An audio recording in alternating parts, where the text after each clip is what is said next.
So keep telling me about what you had going on while you was about to quit your job the other day. Oh, yeah. Or yesterday, literally yesterday, right? Yeah.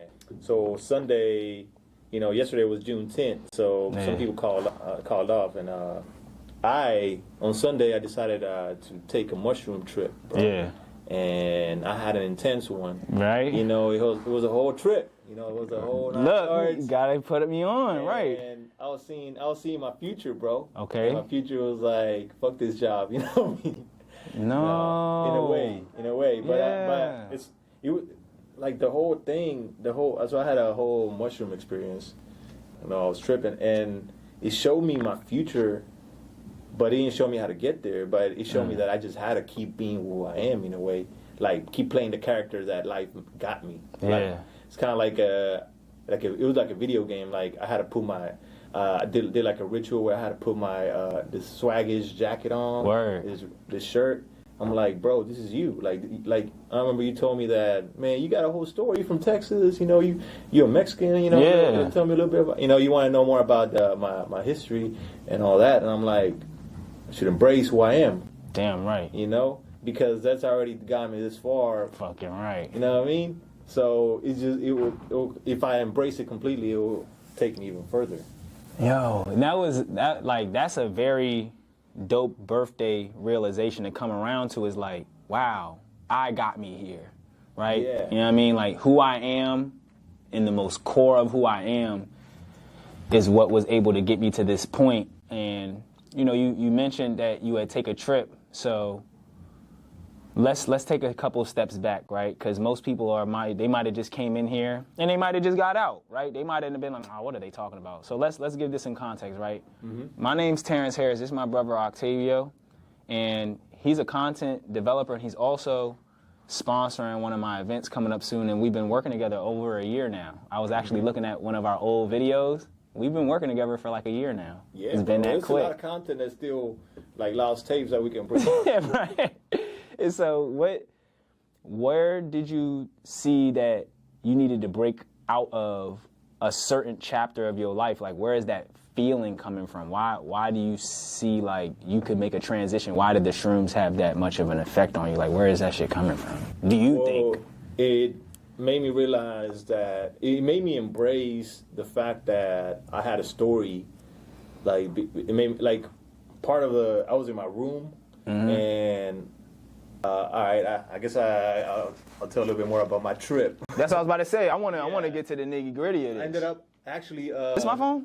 Yeah. Shout out to Fire and Desire Candles. Yeah. I got some candles from her, and from those candles, my crazy ass ended up making a sacred. What do you call it? Like a altar. Altar. Yeah. Yeah. When you went like this, I knew it happened. This is an altar. It was so fucking beautiful that every time I looked at it, it showed me my future. It represented my future. Oh my gosh, this is so powerful. Yeah. Holy crap. The candle, I lit up the candle and everything, and then like I put some of the wax on it. I made it like a whole ritual to it. And I don't really do that stuff. Yeah. But it was like telling me to do it like that. Like everything like just clicked. Like I bought the candles. I didn't expect to do this trip on Sunday. I mean, take the mushrooms, and but I ended up taking them, and I did that. And I was looking around. I was like, how do I get there? And I was looking around, and I saw my room, and my room was a description of me. Yeah. You know what I mean? Like everything I saw was like, bro, you already that person. You just keep you're already a character. You know, when in a video game, you look at like what you trying to pick a character. The stats and the clothes and all that stuff. Yeah. Yo, so you said something that a lot of people talk about, and that's why I was so amazed. People always talk about these visualizations and these altars and this journey spiritually, and you were just, that was unprompted, that was unscripted. Like, you literally were like, these items and these totems created a ritual for realization, right? And then so you're now looking around literally in your room like, okay, so how do I actualize this realization? Yeah. And then in that moment, you realized that you actually were who you were realizing. Like, that's powerful as hell. Yeah. Like, it's like I was looking for the person who was like, bro, you're it. Like, just keep being it in a way, you know, keep. I mean, while I'm going through it, you're like, am I being it? You know, you question yourself all the time. In your conscious mind. Yeah. Consciously. But I guess it made me realize that, bro, you're on the right track, you know? And then you're going to get there. Because I did also tell a few people about my trip. And they're like, because I was like, did you write about it? They asked me. And I was like, no, I didn't want to talk or write after. That's why I called in the next day, because I was just like, how do I make this fantasy or desire, whatever I had, how do I get there and implement it into my real life? How do I turn it into a reality?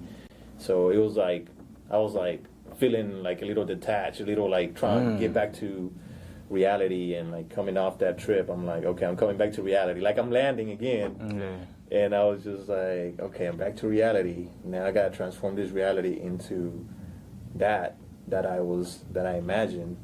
And the way to get there is, I guess, being me. So, you know. Now, this is fascinating, right? I have two things that are in my mind is like, you made a joke about quitting your job. And a lot of time, and I mean, I'm not going to minimize it to a joke. You said that you were going to quit your job to a degree. And that's a lot about what we talk about on this platform. It comes up probably everyone I talk to, right? Is like, fuck my job, or I don't want a job, or I want to replace it. Like that's always a revolving factor. But then you also, the other thing I wanted to mention was like you being able to identify and find yourself through that chapter of your life. Like, all right, now we're not quitting. You know, I'll take a day off, meditate, you know, like digest the occurrence, but like we're not going to eject out of the seat of reality.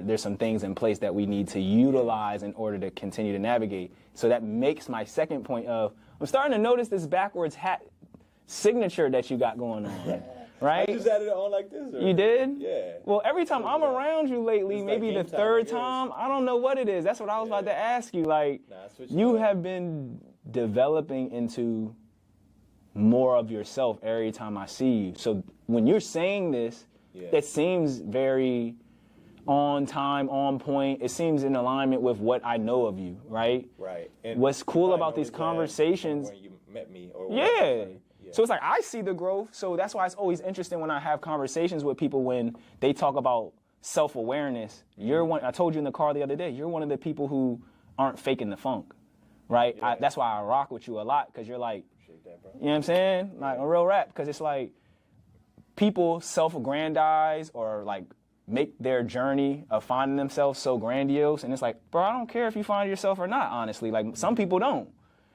And then versus you just taking ownership and like living in every moment as your own moment, and not relying on external stuff to validate it for you. Or even when you're confronted with that idea, you feel it. You don't block it out, you don't numb it out, you're feeling it, and you're going through all of this stuff. So can we give the people 2 or 3 things, or even as many things as you would like a list of things that you keep in consideration in terms of what to guide you on this journey? What are 3 things that you do?